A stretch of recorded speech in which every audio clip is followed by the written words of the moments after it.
We are Steve and Jill. Together, we've been buying and reselling land since the 90s. Our data-centric approach leaves our buyers asking, how can you sell it so cheap? Here on the Land Academy Show, We answer that and more. Steve and Jill here. Hello. Welcome to the Land Academy Show, entertaining land investment talk. I'm Stephen Jack Dutella. And I'm Jill DeWitt, broadcasting from sunny Southern California. Today, Jill and I talk with member Andy Barnhart, who shares his Land Academy success stories. But before we get into it, I have a simple question. Andy, you're sitting right there in that seat. Like, how did you get there? Tell us your story and tell us how you chose Land Academy and if it's working for you. Yeah. Hello. I'll go way back to when I was a child. And my dad was a farmer, a dairy farmer, and he would try to grow his operation and buy more land. So he would show me plat maps when I was looking at plat maps when I was 8 years old, and Awesome. and he's like, oh, we own this 80 acres and I'm going to buy this 80. And I'd love to have, he always wanted a section of land. That was his goal. So I knew what a section was and a quarter, a half section, and at a young age. So that was, and then after college, I got a job. I have to explain to everybody what a section is. A section is a square mile, and it's 640 acres. Yep. So half section is 320, and a quarter section is, half of that, 160, and on and on and on. Yeah. Anyway, Go ahead. So you're in college. So got through college and got my first job was as an auditor with the U.S. Department of Agriculture with the dairy division. So I went right in on my first day, and I'd learned Excel and everything in college, and thought I was a whiz kid, and I get into the government organization that I was hired with, and literally some older guys didn't even have a computer on their desk. They refused to work with a computer. All the programs were written in Lotus 1, 2, 3. And so it was like stepping back in time 30 years.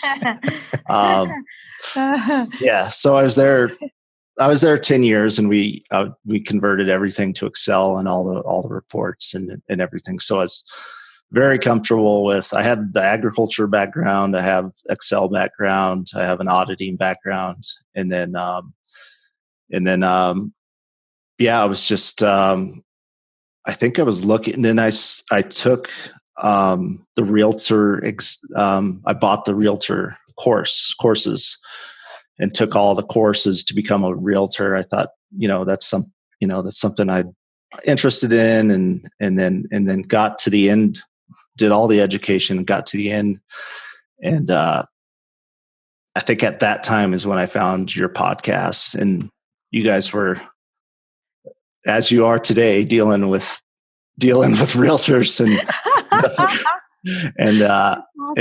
you guys have never shied away from like talking trash on realtors. So it's like, it made me think like, well, do I really want to be a realtor?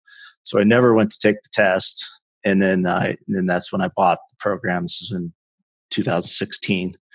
So that's how I got here, and I'm in my third year, and still. Is it working? Like, have you done a bunch of deals? I guess you're on the show, so hopefully some of it's working. Yeah. It was. I didn't start out of the gate with a bang. I was, skeptical, and I took it really slow. And so I wrote down my numbers. The first year, 2017. I did 19 deals, which is, and I still had some other jobs going on, some part-time things. And so, but the revenue that year was $62,000. Awesome. And then, So last year, and I was still doing this all on my own. So I did last year, 184 deals completed. And then the revenue was $343,000. Nice. So, I was like, this is. I'm in. I'm in. I'm not a skeptic anymore. Yeah, It's more- that was your testing it. Yeah. After $400,000, I said, all right, I guess this works. He's an auditor. I have an auditing background too, and I just don't. Yeah. You're naturally untrusting of everything. Right. Unless you're an auditor, you can't explain that.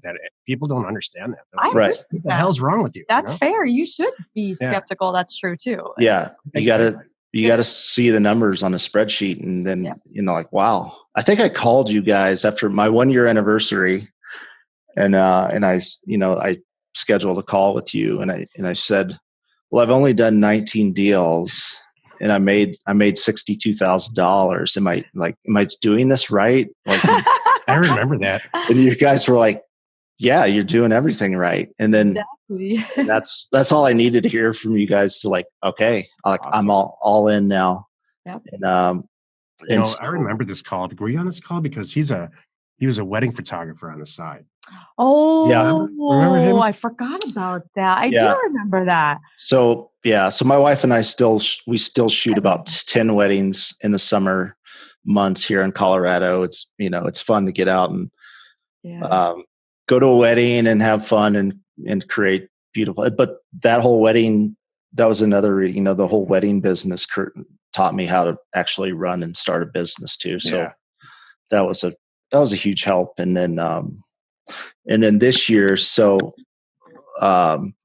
this year I brought on my brother-in-law actually joined me as a partner. So he's going to run the whole sales side. So he's the sales manager. He's the Jill of my operation. So and he has a totally different personality than me. He can get on the phone and talk to these people and become best friends, and they sell them the land. Right. So far we've completed 36 deals this year and 96,000 in revenue. And then so since April 1st, we really started buying. We went on a buying spree, and we've bought 85 properties since April 1st. Wow. And then like May 9th. Yeah. We're recording this on May 9th. Yeah. You want to buy another one? I've got one I'm trying to unload right now. So if everything sells that's in our inventory, the revenue will be, as of May 9th, $406,000. So I think the projection, we have 7 more months of the year. We could hopefully get to add 600,000 in revenue. So I'm projecting $1 million in revenue this year. So what we really do in this is a perfect example and segue. What we really do in this business is build a balance sheet. A lot of people see it as kind of they look at it from a cash flow standpoint. So cash goes up, then you spend it on real estate. Then it goes up, and you spend it on real estate, but the whole thing goes up. Right. And, that's like, I hope your entity now has its own money. Like you stop putting it in. Hopefully you took the money out that you put in initially. Oh yeah. Yeah. That's what you're in stage 3. I think there's 5 stages of this. You're full blown into stage 3 in less than 3 years. So are you doing it right? Yeah, you're doing it right. I was going to say with the numbers this year for your projection, I've never, every time you say it and put it out there, and now it's like, hey, the planet heard it. Now it's going to happen. It's awesome. We'll see. I mean, we keep. Well, let's check in on 12/31. I think that's like early 2020. Yeah. Yeah. Mm-hmm. And I think what changed the business for me was like what you guys talked about, from being a one-man show to I started with VAs, and I started everything that I could possibly outsource. I used VAs, and then and now it's like at the end of the last year, I was like, I don't even want to focus on sales, and I just want to focus on pulling the data and mailing. And so Henry's my brother-in-law. He's been great so far, and so bringing him on really, it's really, and he has he has a set of VAs that he works with, and I have a set of VAs. So perfect. Yeah. That makes it even. You guys are clearly dividing it up. And I mean, you could scale up to the moon now. Yeah. Yeah. Like they shouldn't be able to, because I'm assuming you do the mail, right? Yeah. Yep. So you could, if you wanted to this weekend, make it so they could never catch up to you. Right. Yeah. Oh yeah. That's my role. Hold on to your hat. It's like you're going to need two phones. Watch everybody this. Come to me and say, just stop sending mail out for a while. No, that's true. We can't do this many deals. That has happened. Right. Yeah. Here's wish you could. Here's one. So I have 6 counties that I've mailed, and here's one. This is one county that I have signed purchase agreements. That's awesome. And I do I get them back and I do the 5-minute. Do I want to buy it? Yes or no? And then, usually in 5 minutes I can, and then I turn around and hand it off to my business partner, and and then he takes care of it. So, that's so awesome. If we can get through as many as many as we want now. Jill and I have a long day of recording and live shows. It's Thursday, so this is our day to do all this stuff. And you just made my day, man. It's a big stack of purchase agreements. Right. Yeah. Yeah. I could show you 6 more piles too. Well, and how many backed up phone messages do you have? Oh man. Yeah. We do use Pat Live, but even keeping up with, they send the spreadsheet every morning at 5 a.m. And I'm like, oh, great.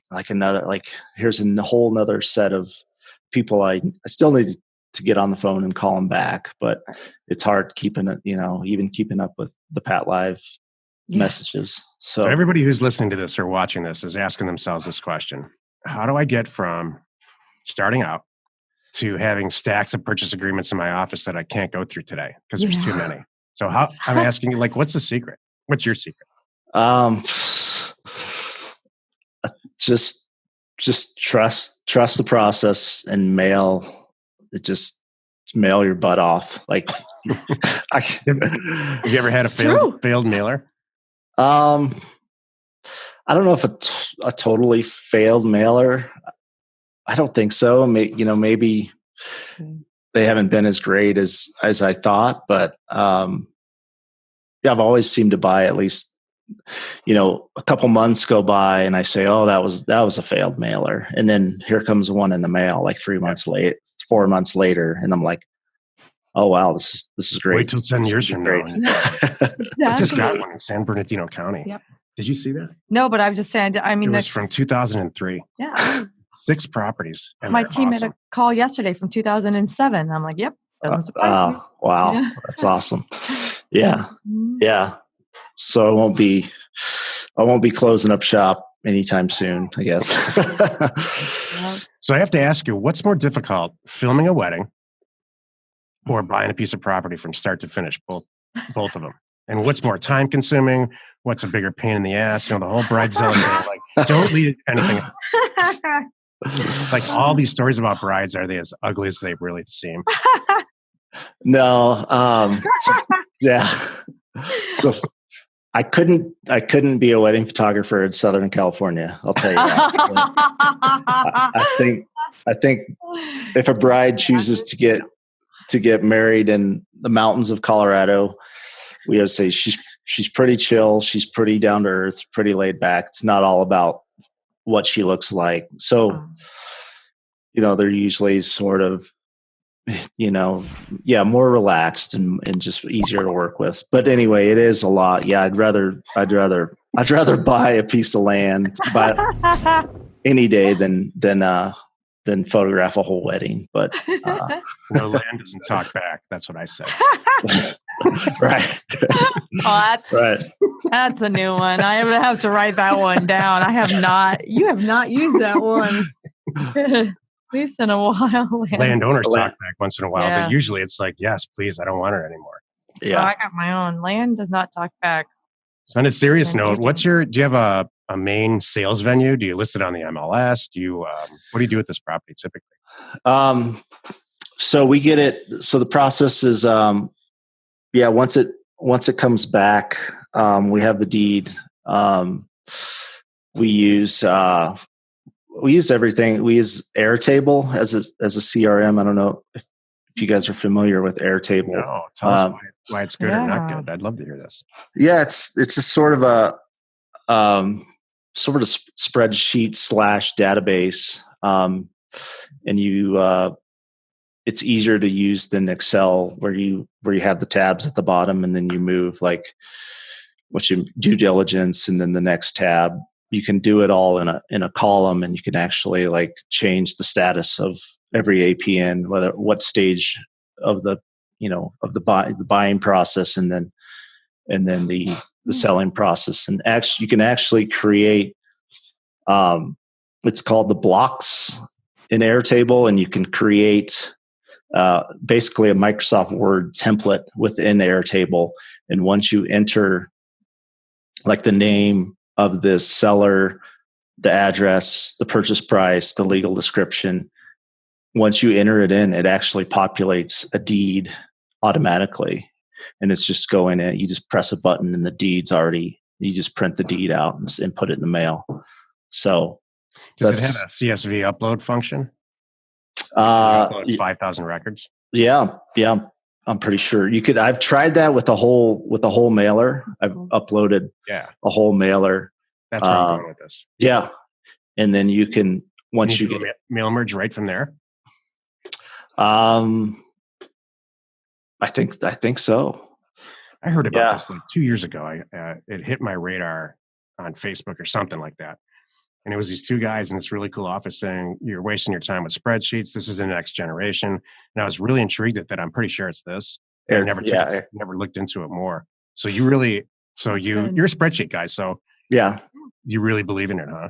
Yeah. Yeah. Oh yeah. It saved us a ton of time. I can open it up and see where everything, every property is at, and we're doing 85 deals a month now. So being super organized is like the key to everything. If we're not organized, this whole model will fail. We've got to be almost. Go ahead. Have you lost a property yet? Have you had it happen yet? You're like, oh shoot, I forgot I own that. It's coming. Yeah, we've had some. Yeah, we just cleaned up a kind of a nightmare deal. We actually entered from Moon Clerk. We get, we use Moon Clerk. So we get the, they checked out and entered the credit card. And then we entered the wrong information into Airtable. So we had them buy in a different property, and we went through the whole, we've all done that, the whole process, and recorded the whole thing. And the guy called and was like, this isn't the property I bought. So, well, been there. Oh man! And then we had to reverse everything out. So just dealing with, you guys know, just dealing with those kind of those situations. They're inevitable, and as long as you can keep everybody calm about it and let them keep in communication, let them know you're undoing it, they're usually cool. But there's always some person that's like, they really get upset about that. Yeah. This guy was super cool. He was like, "Well, just keep my money, and I know you'll fix it." And we give him a full, So nice. When they start using the F word, the fraud word, that's You're not supposed to sell. We've done this in the distant past. It's sold a piece of property twice on accident. Yeah. Everyone gets really upset about that, like the government authorities. Yeah. Undo it as fast as you can. Yeah. You can't write checks fast enough to get out of that. Yeah. Right. It's very difficult to explain that it's an honest mistake. Yeah. Yeah. So back to where you asked, where we post everything on. So our website is moonlightland.com. Cool. We post everything on Luke's site, ruralvacantland.com. We post everything on landwatch.com, Land and Farm. Cool. And try to get everything on Zillow. It's a little more of a hassle to do the Zillow thing where they call you back and you have to verify it. But other than Zillow, the VAs post it to all those places, and so we're not posting properties. So you're doing this kind of volume without the MLS entirely. we only used MLS one for one deal. And that was the guys that you guys use. Was it Congress? Yeah. Congress. Yeah. We used them for one deal, and that property actually sold. But and we're not doing like super high deals yet. I mean, we're still in the lower range. We're just cranking. We're just hitting singles. What's your average? Is it like buy for 10, sell for 22, or what are your typical? No, we're not even to that point yet. We have a few of those, but we're probably at average of buy for 1,500, sell for 3. That's cool. Great. And that's a basic. It is a single. That's total single, man. Yeah. And you guys ingrained it in my mind so much that just double your money. Yep. And I've taken that literally. Like every deal, like, yeah, we could get 5, we could buy something for 5 and sell it for 25, but I've always just listed it at 10 and it sells. And there you go. So and then everybody wins. That's the thing. Yeah. You want your guy to walk away, your buyer happy and thrilled and know they got a deal. Yeah. And it never comes back. If you stick to these fundamentals, and I say this now because we have all new young staff, and we have different lines. We have a line of revenue, house revenue, rural vacant land revenue, like what you're in at that level. And then we have larger land deals, commercial land deals. And there's nothing that has produced more consistent revenue and income than your business model for us, with the least amount of headaches. So the cash flow from land program and Land Academy 1.0, everything you need to just stick to the basics, double your money, and keep moving forward. Yeah. When you start to get into these bigger deals, that you can make some money, and we do great. It's just not without a lot of stuff. Yeah, I'd say I'm the classic just Land Academy 1.0 member for you guys. Like I just, like, but just at a large volume, and I want to see like how many deals we can actually scale up to. Yeah, awesome. And just keep. So you're self-purchasing and self-closing. You don't use a notary or a title company. I mean, a title. Excuse me, not notary. Yeah, probably 1 out of every 10 deals. Well, they're large enough to send a title. We have maybe 4 deals right now that are closing through title, and they're like 10. Yeah, they're like 10,000, 10 to 20,000. So you're going to sell them that way too, probably through title. Yeah. Yep. That's perfect. I mean, you're classic 1.0. I'm a classic, I wrote 1.0. Right. Back to that a little bit. I know. Tell me about it. We're swinging to the fence a little too often lately. Exactly. Yeah, I love the baseball analogy. So I'm a big baseball fan. So if you just I know if you swing, if you change your swing to actually hit a home run, you're going to strike out every time. And if you just keep your swing the same, like you want to hit a line drive up the middle, and eventually, but with that same swing, you're going to knock one out of the park. So that's perfect. I just keep ripping singles up the middle all day.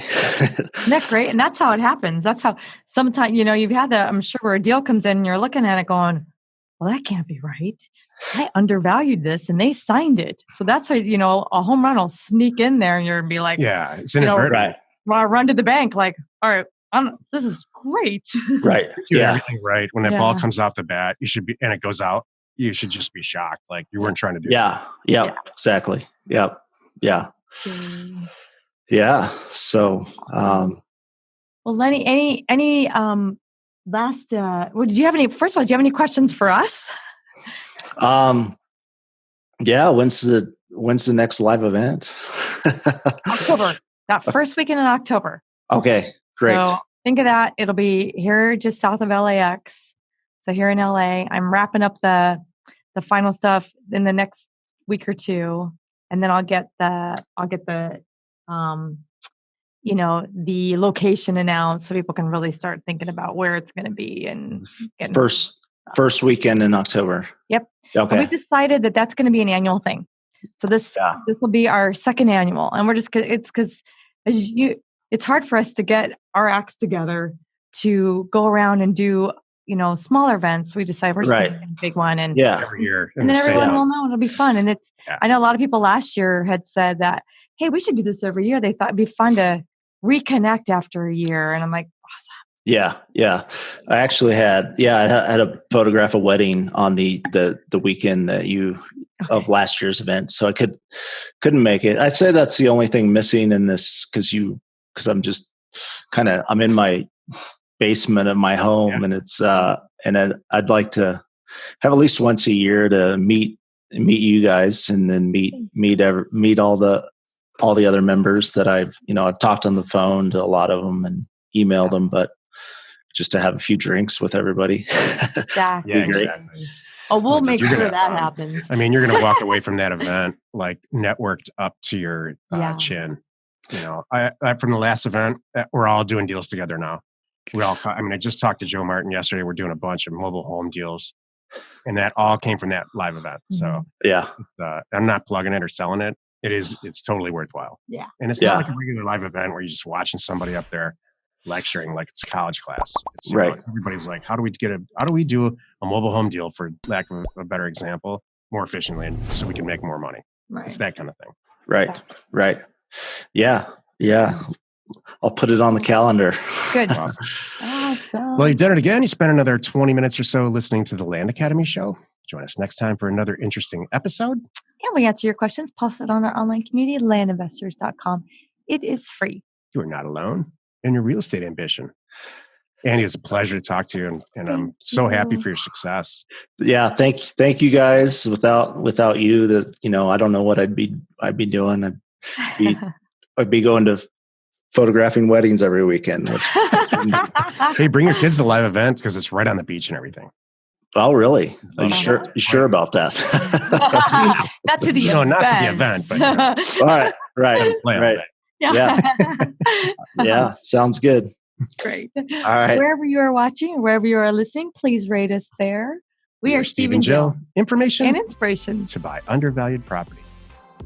We hope you found our content valuable, and we appreciate your support. If you have not already, please check out our channel and hit the subscribe button. And your comments and suggestions help us to create the content you're here for. Hitting the like button helps to support our channel's algorithm and gauge your interest for future shows.